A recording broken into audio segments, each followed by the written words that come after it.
And I'll just go over a few logistics before I introduce our presenter. So this session is called Designing for Neurodiversity. It will go for 45 minutes. We have captions enabled in the bottom right corner. You can click Show Captions to read along with the live transcript. We encourage you to use the chat to ask any questions you have. And the session will be recorded and made available to you later as well. And with that, I will introduce our wonderful presenter, London Skiles from Arizona State University. Take it away. You're on mute. What was it that was said? It's not post-pandemic world if someone doesn't say you're on mute. Yes. So I just want to make sure that everyone is seeing the primary slide that says Designing for Neurodiversity. Excellent. So I want to thank everyone for being here today for this presentation. It's a topic that I'm incredibly passionate about. It's been a long time coming. It's been in my head for years. And it's taken on many different forms. I recently had an opportunity to work with a mentor, and this is what I hope is the start of a much deeper work that I think needs to be done. And there's already a plan to bring in additional designers and individuals to continue this work. And so I want to thank you for showing up today. My goal for today, what I hope is that you leave here with one meaningful moment. So whether that be a shift in perspective, whether it be an action item that you can take, or a passion to join this work, or whether it spurs you to a new work. And gets you thinking about things in ways you may not have thought about them before. But I hope this next 45 minutes is meaningful. As far as what we're going to do in this presentation, there's just no way that I can do it all. And so since this is the early work, what we're going to do today is really a high overview of where the work is right now. And the hope is that this is, like I said, this is the beginning of creating accessible and equitable learning spaces, specifically online learning spaces for neurodiverse students. So we're going to start by defining neurodiversity and examining the value of making design decisions that support neurodiversity.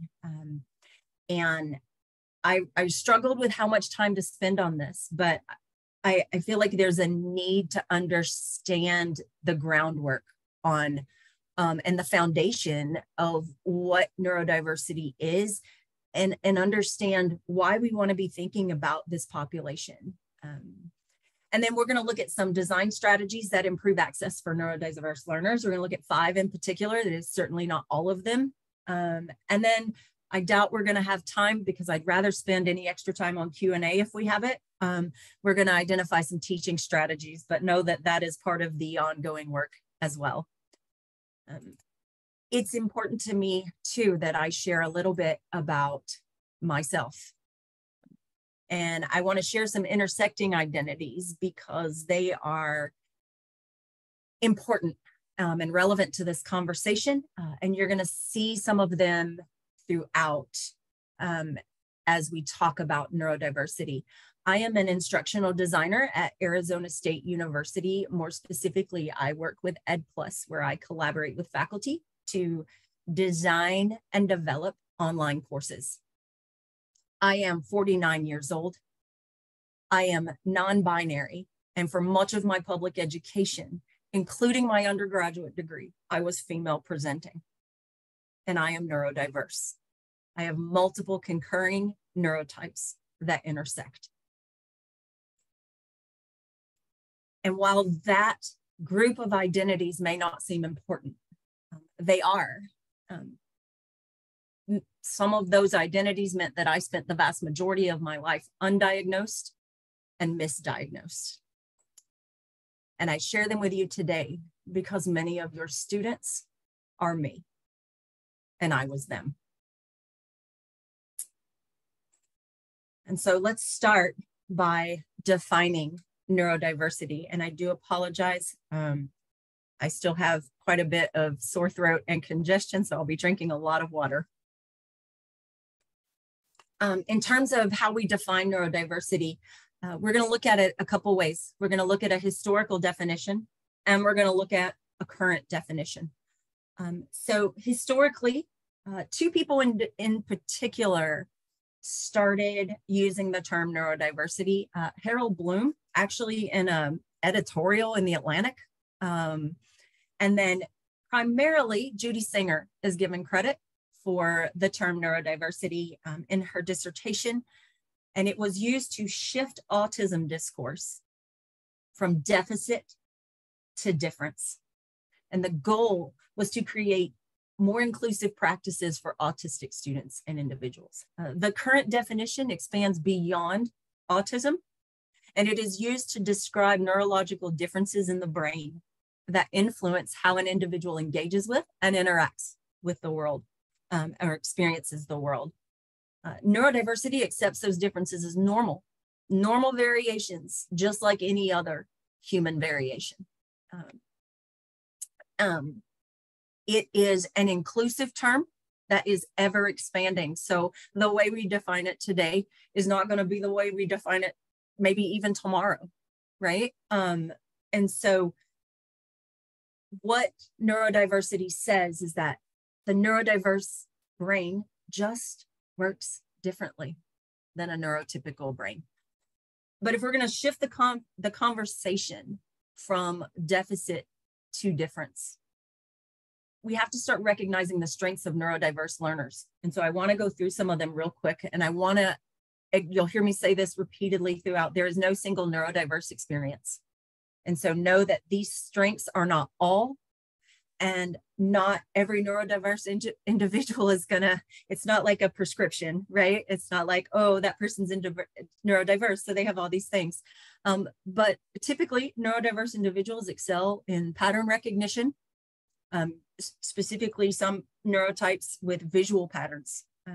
Divergent thinking. So when we think of convergent thinking, we think of those ways that we think similarly and the ways that we come together to agree. Divergent thinking is, I don't want to call it the dissent, but that's what I'm going to use. It's a way of looking at things differently and disagreeing with the goal of rethinking and reimagining things. Perception as well as a part of this. Neurodiverse individuals typically see things that others miss. So they might often be described as detail oriented, right? Typically good memories, excelling in systems thinking, and then persistence when hyper-focused. And that is specifically persistence toward a goal, the ability to hyper-focus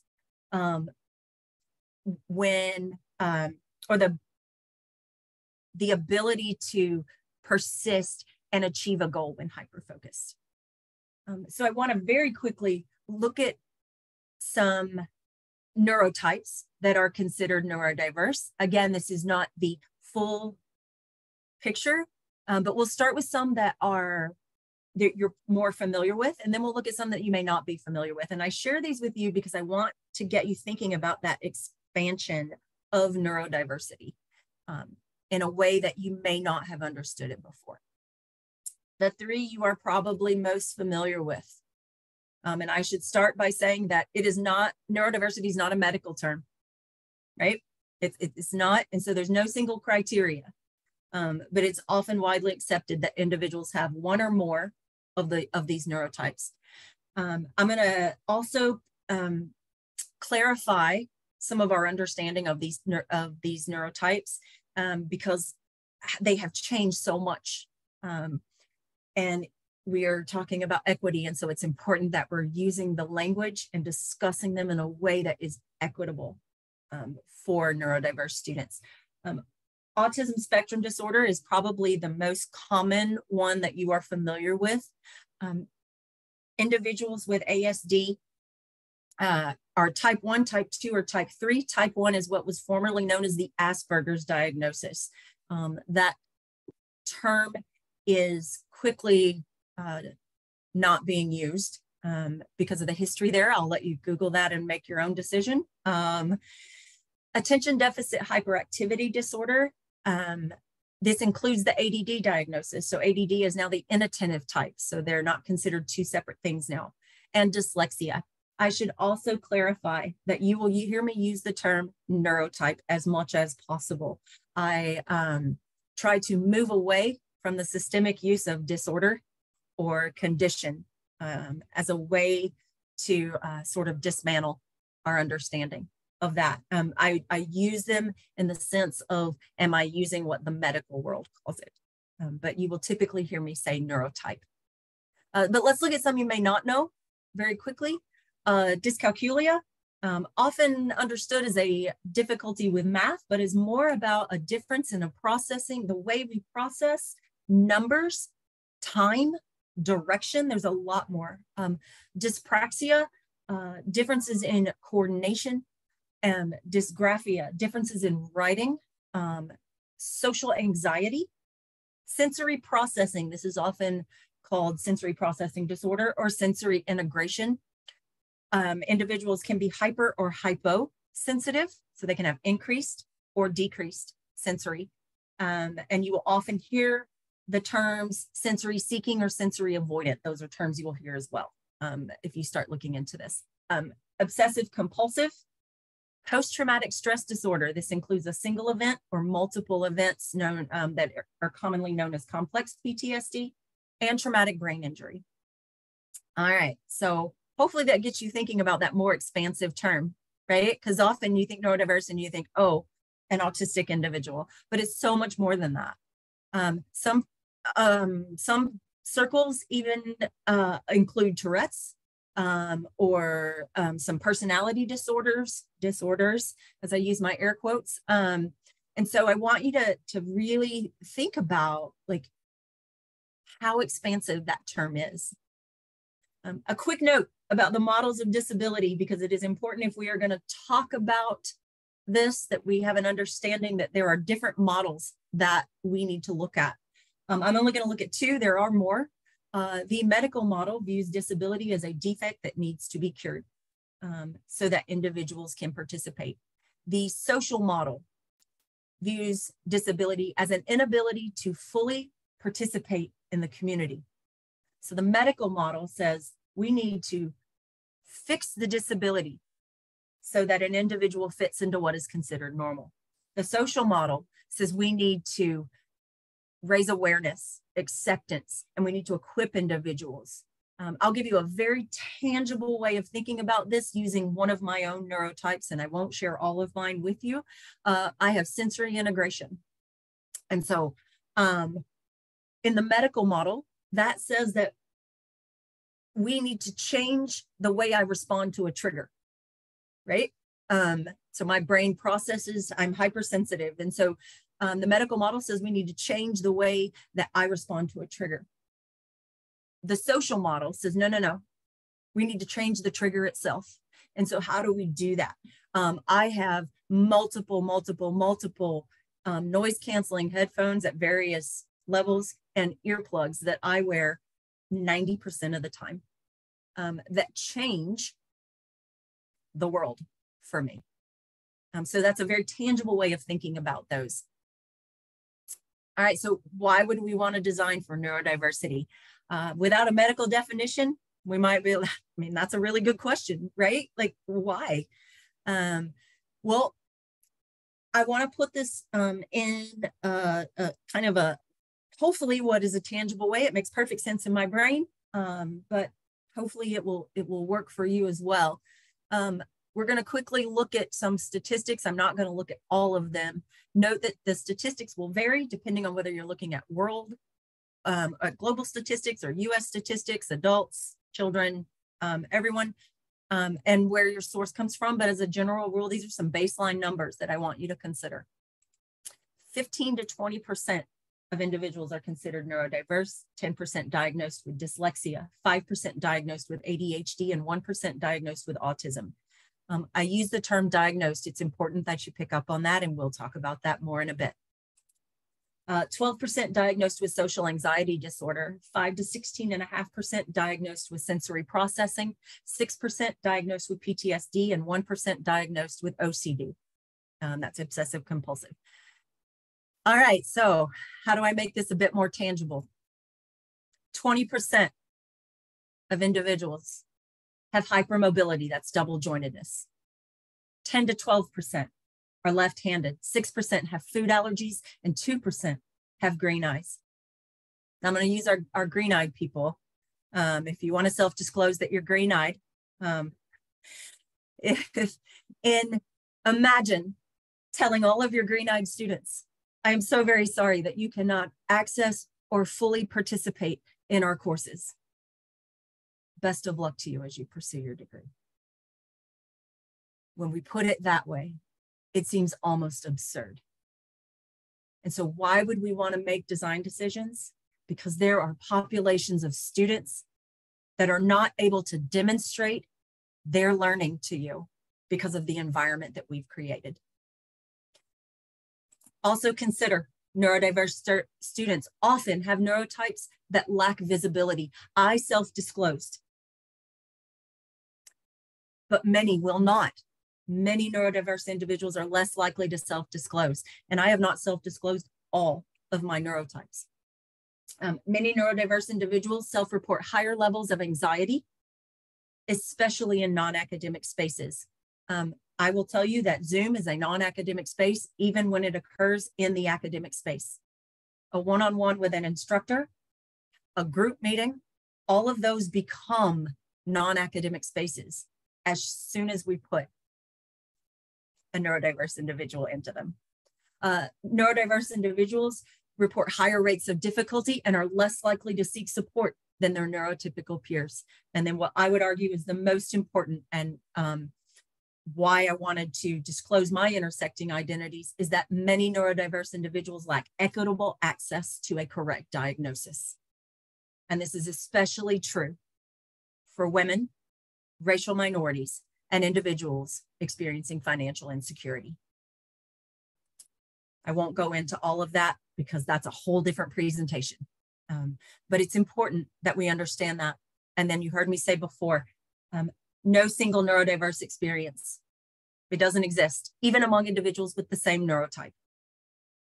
So every experience is different.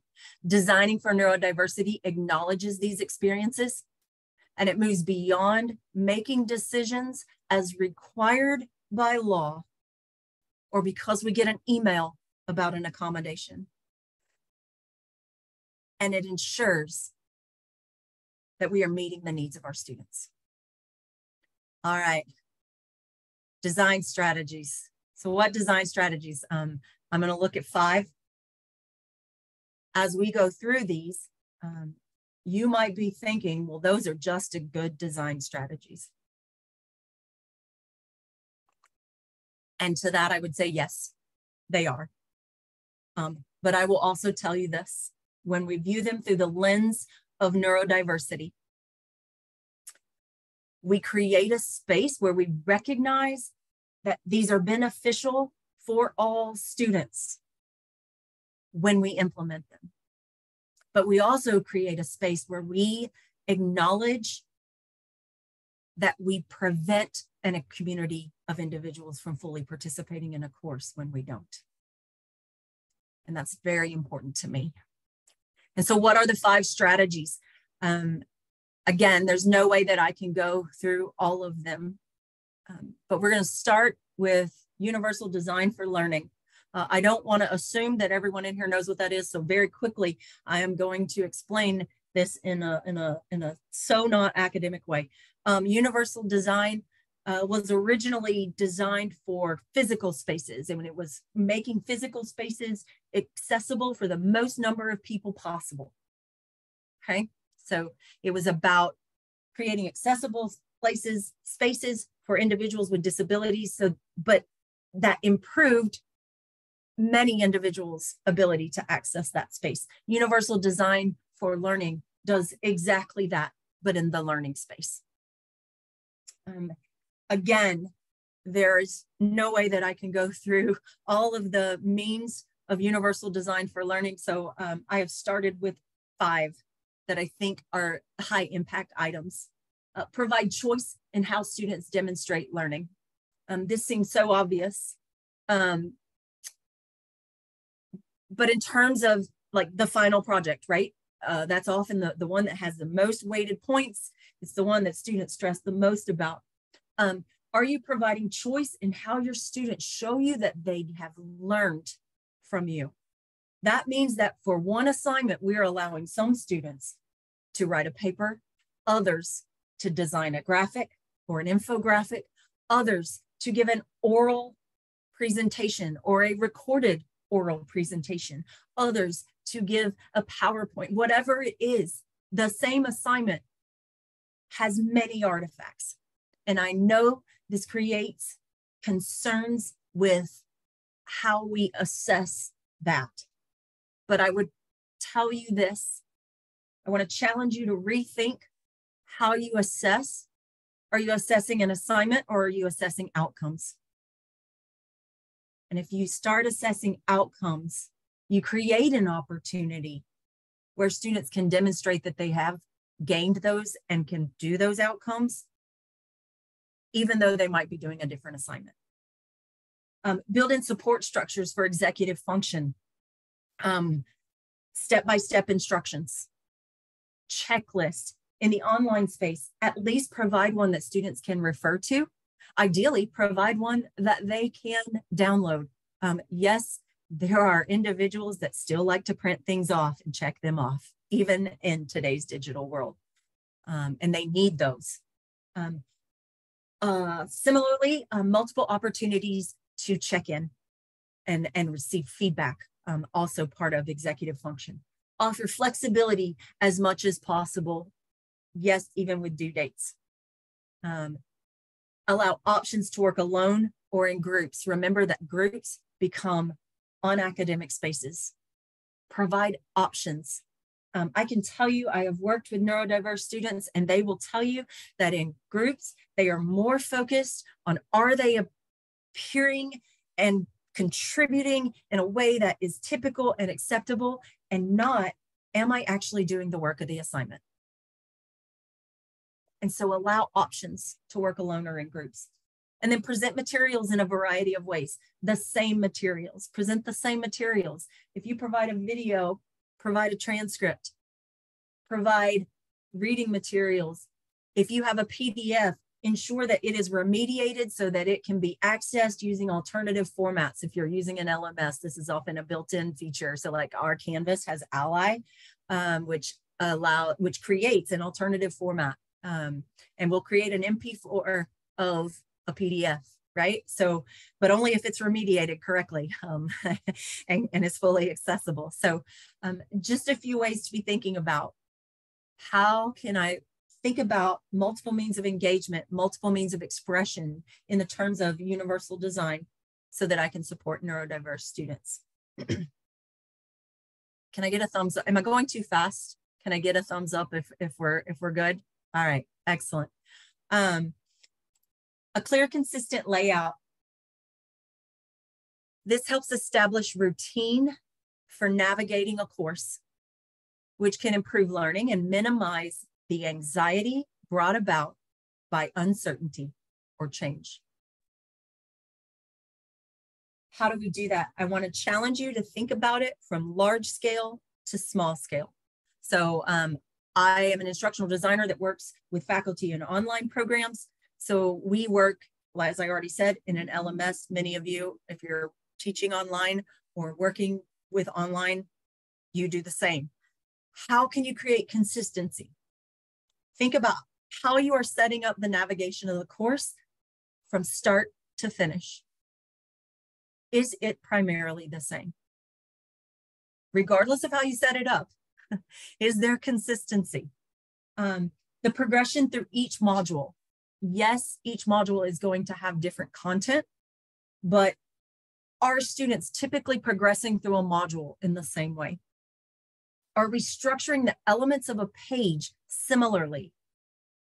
Are we organizing assignment descriptions in the same way? Yes, the descriptions are going to be different, but are we doing things like, this is an overview of what the assignment is. This is what I'm asking you to do. This is how I want you to submit it. And this is how you're going to be graded. Are we setting up consistency in how those elements are organized on the page? Okay. Why is that important? Because if you change it, many of your neurodiverse individuals are now focused on trying to understand what you want them to do as opposed to being able to do the assignment. Organization of assignment descriptions. I think I just said that. That actually goes along the same. I just put those two together. So we'll go on to use of style elements, and I'm going to use myself again here, but also because I was talking with a colleague about this and we were both like, yep, that's me too. If you change font, I will spend an inordinate amount of time trying to figure out why you changed the font. And I'm no longer learning material. I'm trying to figure out the significance of why we used a different font color. And my brain will not stop until it comes up with what it perceives as an acceptable reason for why a font color changed. You will notice that in my presentation, it probably looks pretty bland to you. There's a reason for that. So use of style elements, font, color, things like that. Minimize distractions. We often think about this in terms of a physical space, right? Think about if you've ever had, if you are ADHD, right? Minimizing those distractions is important. We think about it in a physical space. Is our workspace distraction free? Are we minimizing like flashing lights or distracting sounds, right? We think about this in physical space. It is important in the online space as well. And so how do we minimize distractions in the online space? First, limit unnecessary information. I know there's a lot of information on there, and I do it too. Like we get up in our brains, right? And we start putting all this information out. And I would challenge you to ask yourself, is this information really necessary? Or is it just a cool thing? Or is it something that I wanted to say or add? Or is it really necessary? Minimize clutter. I think of both of those in terms of cognitive load as well, right? When you think about cognitive load, when a student clicks on a page, are they overwhelmed with a wall of text or a wall of images? Or have we created a space that minimizes clutter and limits unnecessary information? Similarly, be purposeful with images, animations, font, and color. This includes like GIFs, right? I love GIFs just like the next person, but they are problematic accessibility wise for so many student populations, not just neurodiverse students.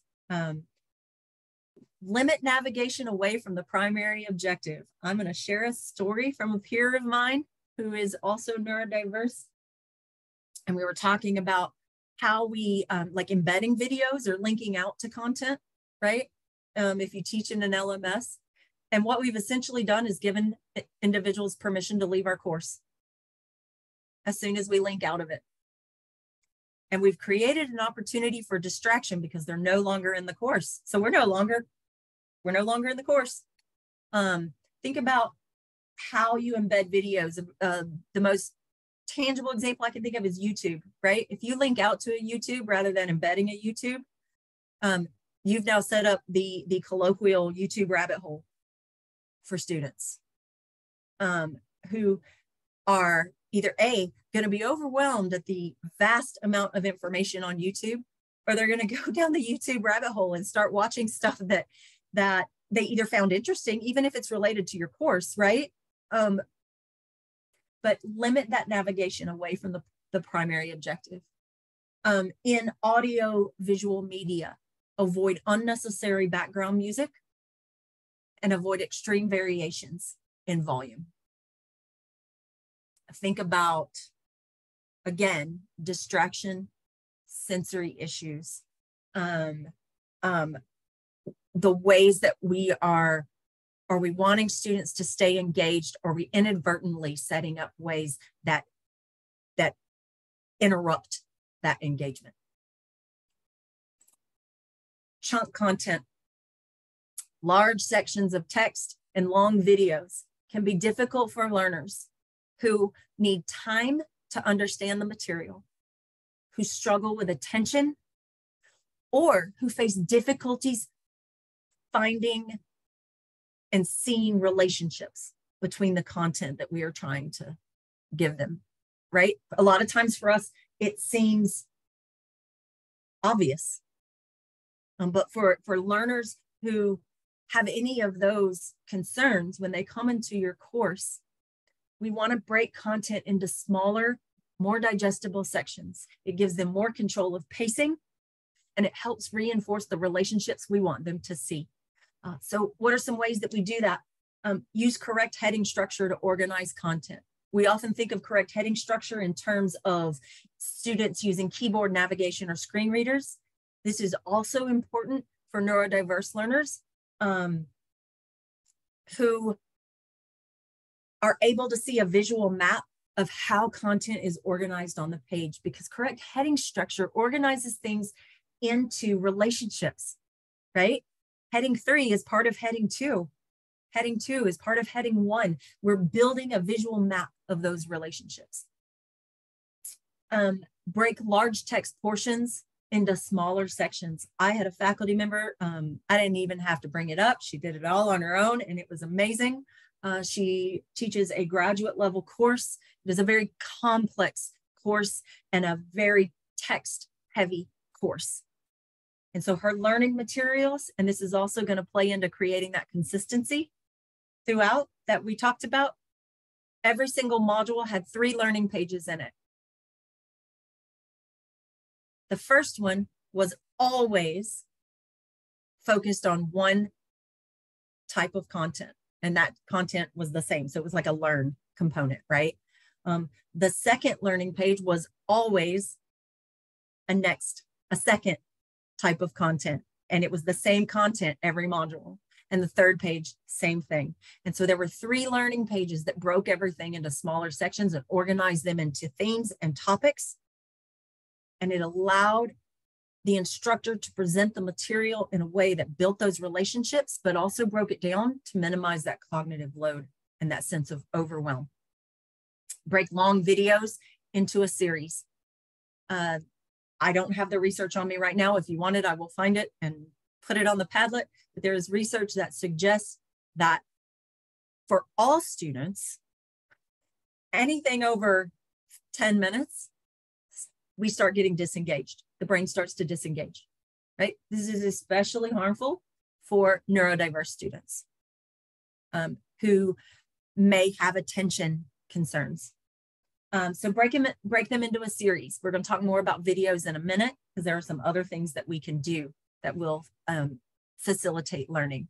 Use bullet points and numbered lists to break content. We want to think about, are we avoiding those large text portions? We like to give those paragraph things, right? And we'll talk about this in a bit too, where we may list out items in a series. Break those into bullet points and numbered lists and chunk it so that it's showing students visually, this is what is happening, but also setting it up so that they are able to pick out each individual one. Accessible videos. I'm going to go through this section pretty quickly. Keep videos short. If you can hit the 5 to 7 mark, amazing.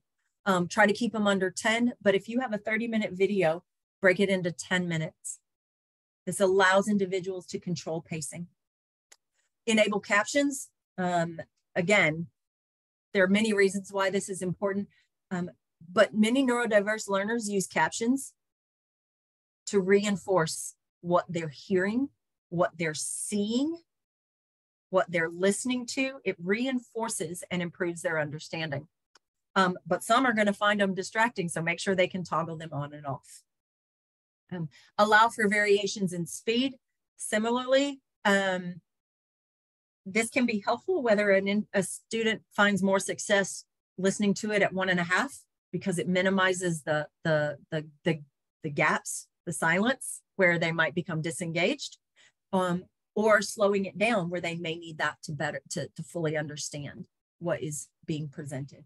And then incorporate timestamps or knowledge checks. This goes back to providing those multiple ways for students to check in, check their feedback. Timestamps allow for pacing, allow students to go back to sections that they need to review, but also knowledge checks where they can check their own understanding.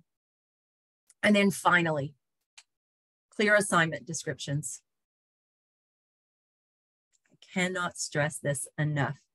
If you are an educator, I guarantee you have had a moment where at least one student has said, I have no idea what you're asking me to do.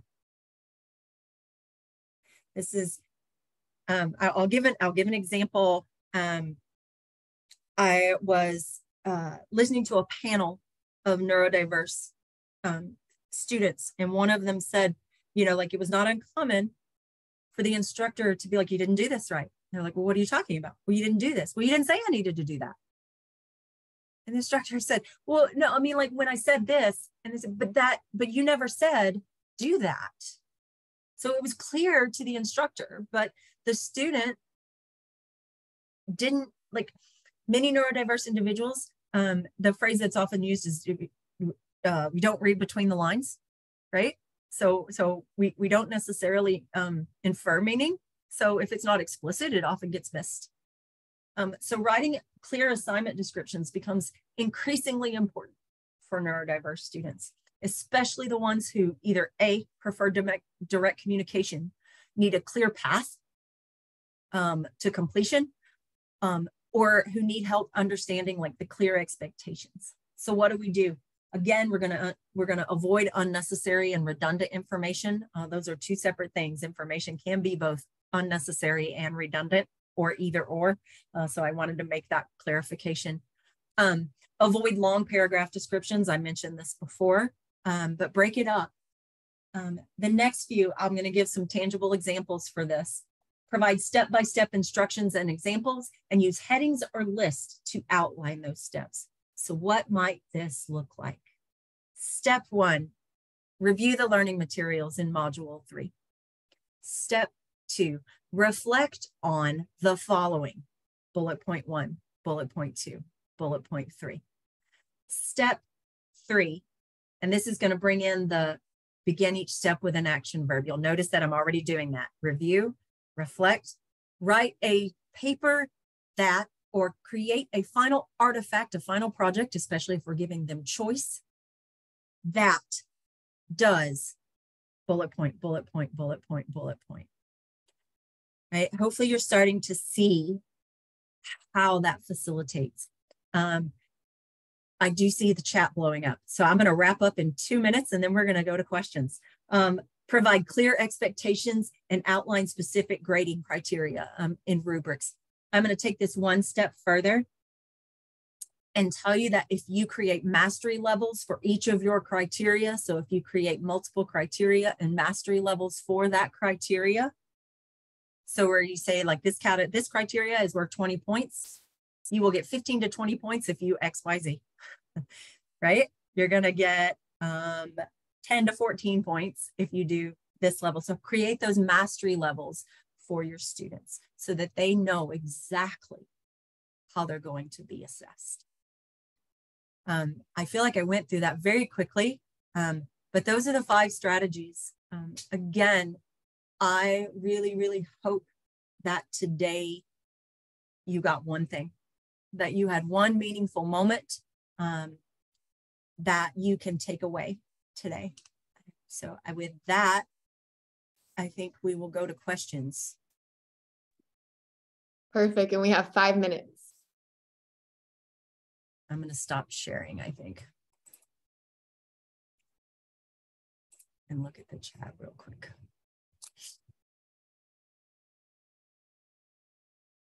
Awesome, Tolu. Thank you for putting, those of you that are putting links in to some more additional stuff. Love it. Yes, Tilt is amazing.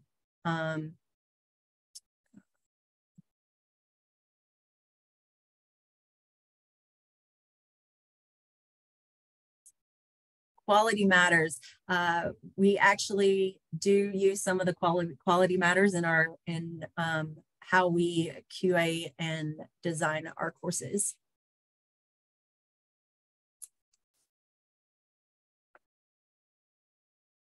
Can I share or maybe pose a question that might not have a clear answer? But sure. I have been teaching online for the past 3 years and have been striving to implement so many of these practices, and I've learned even more from you, but I'm transitioning back to face-to-face and thinking about how these need to be applied there too.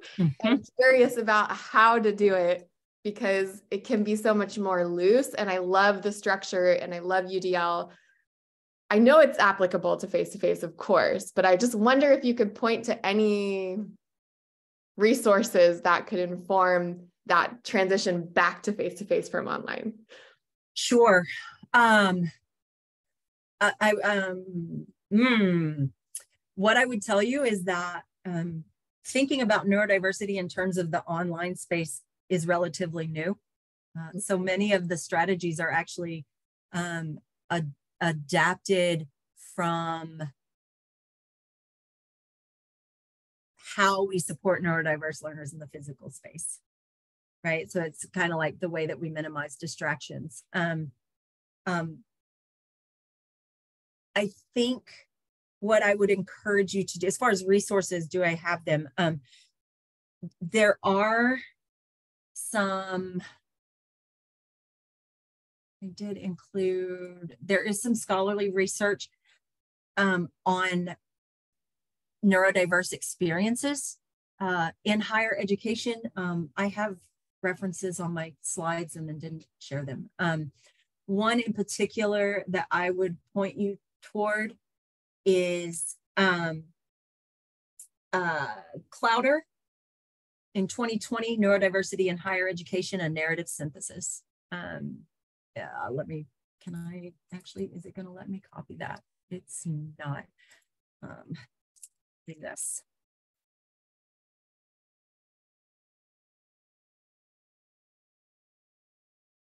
There are other, but I'm not going to list all of them. I'm going to break APA rules here and not list all of them just for the sake of getting it in the chat very quickly. What I would encourage you to do, because there is no neurodiverse experience, is find research that is done by and centers neurodiverse voices. That is probably the most important thing that I would tell you. I don't know if that answered your question, but. Yeah, research, I would love to read that article that you mentioned. Yeah, I think especially if you're going to the, if you're thinking about going back to face and that in-person component,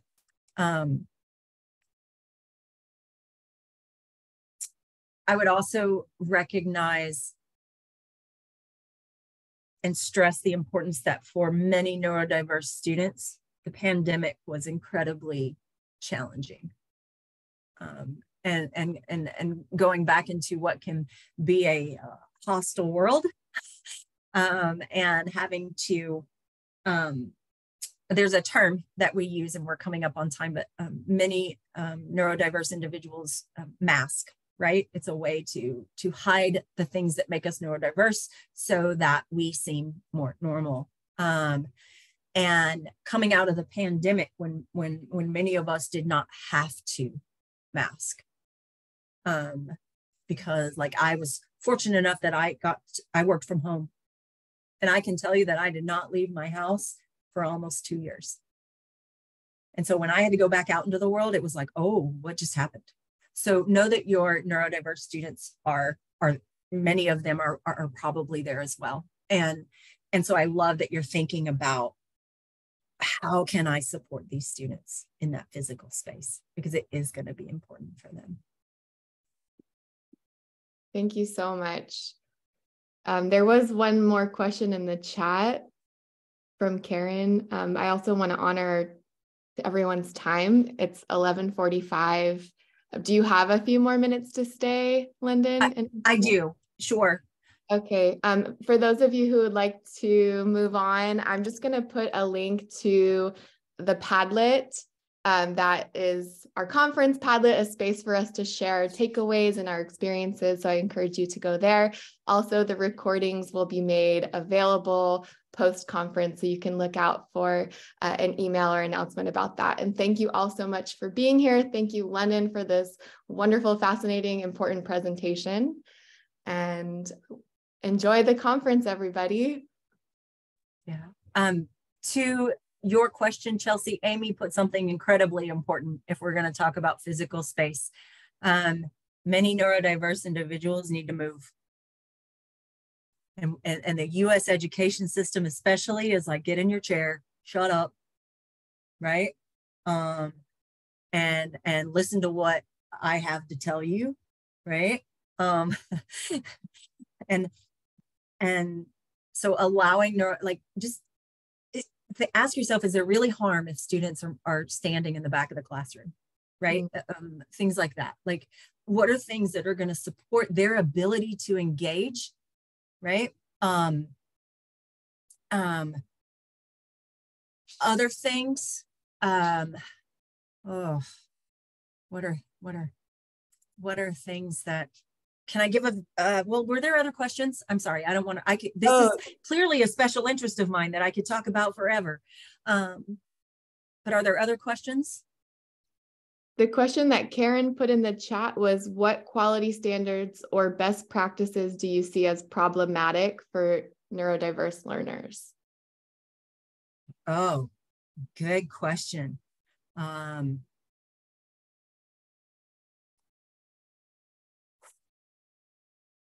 I answer that in a non-direct way? I think that'll make it easier. I would say any standard that reinforces systemic normalcy in